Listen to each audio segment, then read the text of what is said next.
There is one investment that Americans treat like a religion, one asset class so deeply woven into the cultural fabric of this country, that questioning it is basically the financial equivalent of saying you hate dogs. And that asset is homeownership. Buy a house, build equity, and retire rich. That is the deal. That is the promise. That is the bumper sticker your parents put on your brain before you were old enough to understand what an adjustable rate mortgage actually was.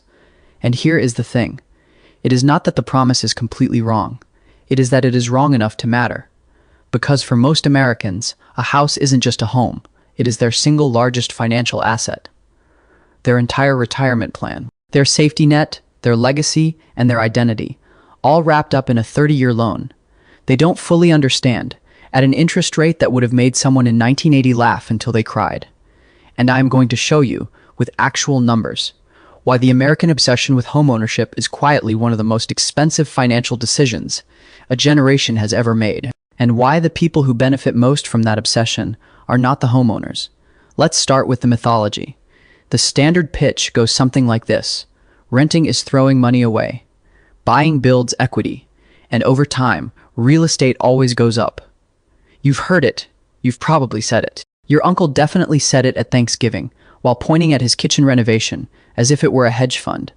But here is what the pitch conveniently leaves out. When you buy a $400,000 home with a 20% down payment at a 7% fixed mortgage rate over 30 years, your monthly payment is roughly $2,130. Sounds manageable. Fine, normal. But what almost no one tells you is that over those 30 years, you will pay approximately $767,000 in total. Not $400,000. Not even close. $767,000.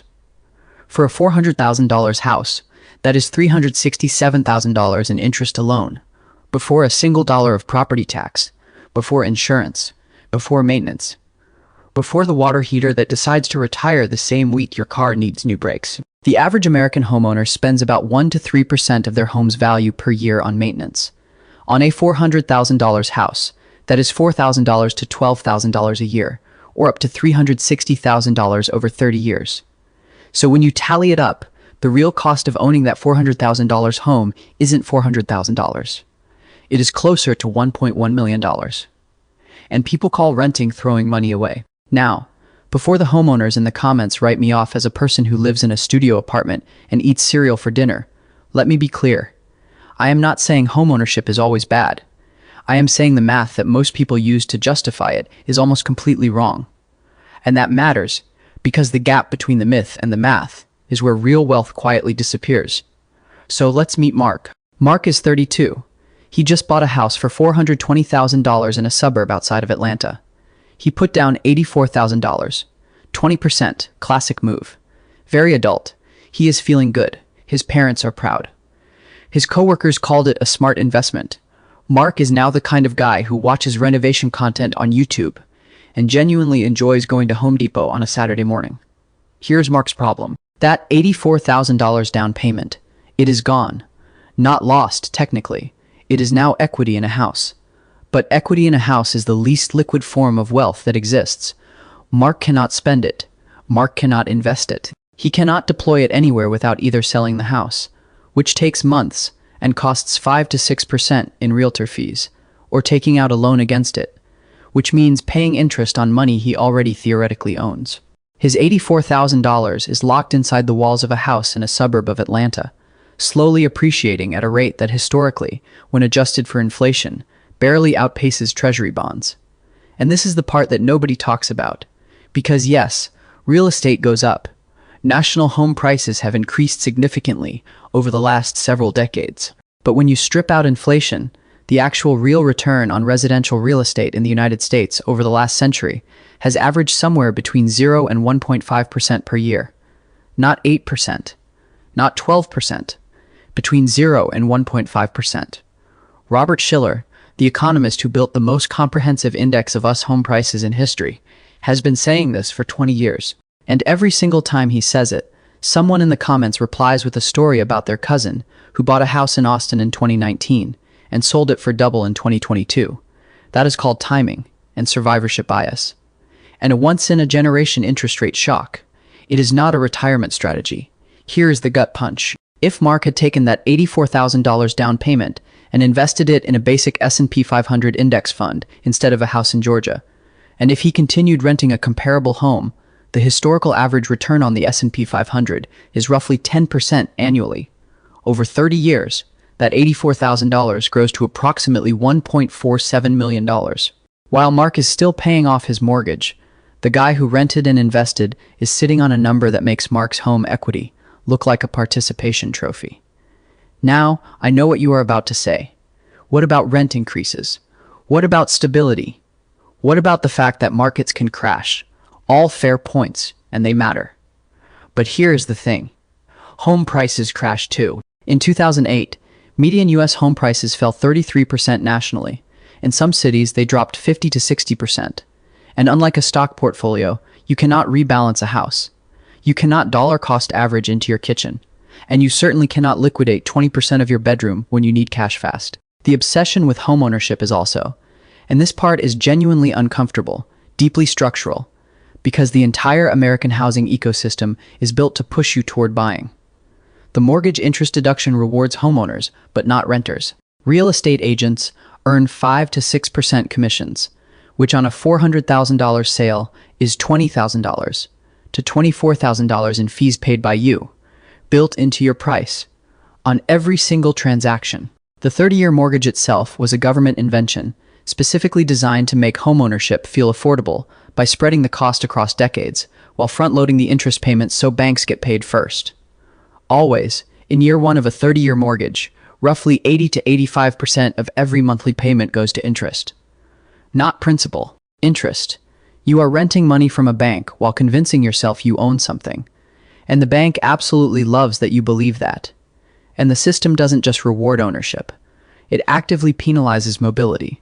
If Mark decides he needs to move cities for a better job opportunity, selling his house costs 5 to 6% in commissions alone. On a $420,000 home, that is $21,000 to $25,000 evaporating before he clears a single dollar of profit. Renters can leave in 30 days. Homeowners are financially handcuffed. And in an economy where your single biggest career lever is the ability to go where the opportunities are, that handcuff has a real dollar cost that never shows up in any homeownership calculator. So what is actually happening here? Why does the myth persist? The answer is psychology, incentives, and the fact that the people selling you the dream profit, whether you succeed or not. Real estate agents earn commissions on transactions. Banks earn interest on loans. Home improvement retailers earn on your renovations. Property tax authorities earn on your assessed value. The entire ecosystem is monetized off your belief that the house is always the right move. And none of them need you to build actual wealth. They just need you to buy. And look, the social pressure is real. There is a status signal attached to homeownership that renting simply does not carry. When you tell someone you own a home, they nod. When you tell someone you rent, they give you a look that says, "So when are you going to get serious?" And that social pressure is not an accident. It is the marketing. It is the most effective sales campaign in American financial history, and it has been running for 80 years. Here is what you should actually do with this information. First, run the real numbers.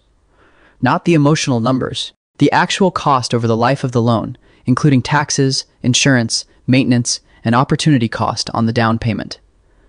Most people who do this math for the first time feel a very specific kind of quiet dread. Second, understand that buying can still make sense. If you plan to stay in a specific city for more than 7 to 10 years, if you have genuine job stability, if mortgage payments are comparable to rent in your market, and if the purchase does not wipe out your entire investable savings, buying can work in your favor. But if even two of those conditions are missing, you are not making a smart investment. You are making an emotional decision dressed up as a financial one. Third, stop treating your house as a retirement plan. Your house is a place to live. It is not a diversified portfolio. It is not a liquid asset. And it is certainly not a substitute for an IRA, a 401k, or a brokerage account. The people who retire comfortably are not the ones who own the nicest houses. They are the ones who built financial assets alongside their housing decision, not instead of it. Fourth, the rent versus buy debate is not binary. The right answer depends entirely on your city, your timeline, your job security, your family situation, and what you do with the money you do not sink into a down payment. Any financial influencer who tells you definitively that buying is always better than renting is either selling something or has never actually done the math. And fifth, understand who benefits from your decision before you make it. That is not cynicism. That is just reading the incentives correctly. Because in finance, the people who profit most from your choices are rarely the ones giving you the advice to make them. Look, homeownership can be a reasonable decision. For some people, in some markets at some stages of life, it genuinely makes sense. But it is not the only path.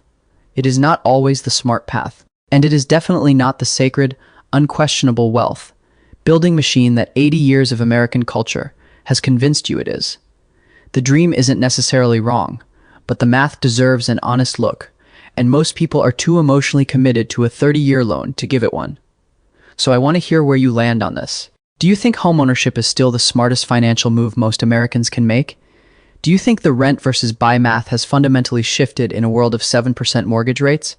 Or do you think the whole system is designed to make you feel rich in square footage while the banks collect the actual returns?